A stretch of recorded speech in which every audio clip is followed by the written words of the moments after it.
عزتمندو یو ډیر عظیم حدیث زه ستاسو مخکې بیانول غواړم. که کوم انسان دا غواړي چې الله رب العالمین د دعا قبول کړي نو دا حدیث واوري.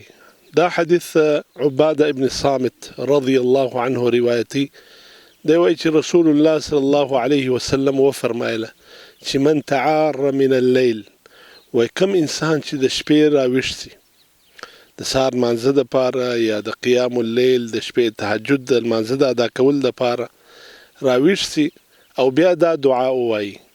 دا دعا الفاظ څه دي؟ لا اله الا الله وحده لا شريك له له الملك وله الحمد وهو على كل شيء قدير الحمد لله وسبحان الله ولا اله الا الله والله اكبر ولا حول ولا قوة الا بالله. د شپې راویښ سولې او دا دعا دی وویل نو دې فایده به څه وي؟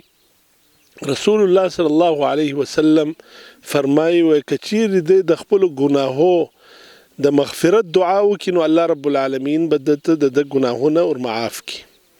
وان دعا استجیب له، او که چیرې دی یو بله دعا وغواړي دعا وکړي نو الله رب العالمین به د ده دعا قبوله کړي.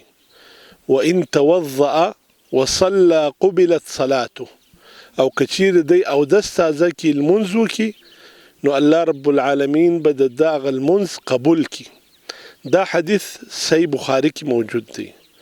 عزتمندو دا یو ډیر عظیم حدیث دی. هر هغه انسان چې هغه په پریشانی کې دی، په یو مصیبت کې دی او په یو آفت کې دی، د شپې راکښېنه او دس تازه که او دا دعا ووایه او د دې بعد لاسونه پورته که رب ته، الله رب العالمین به ستا دعا قبوله کړي.